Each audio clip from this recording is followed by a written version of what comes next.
мысалы саяси партия өкілдерімен де кездестік, халықаралық жаңағындай байқаушылар институттарымен де кездестік, пікір алмастық, біліктілігімізді жетілдірдік.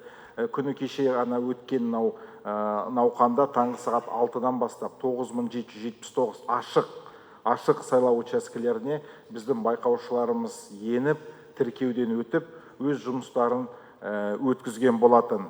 Бұл науқанға біздің тағы да бір дайындықтарымыздың бір ерекшелігі, біз бірыңғай байқаушылар дайындау стандартын енгізген болатынбыз.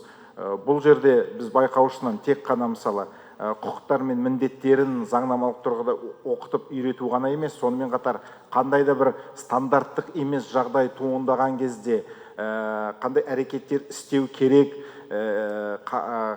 қандай мысалы осы сайлауға қатысты қызметкерлермен қандай қарым-қатынаста болу керек деген сияқты мәселелерге көп мән бердік.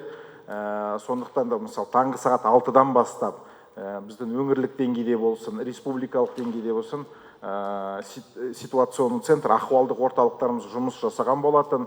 Сол ахуалдық орталықтарымызға әрбір байқаушыдан, мысалы қалада болсын, ауданда болсын, шалғай ауылда болсын, біздің орталыққа байқаушыларымыздан тікелей ақпарат келіп отырды.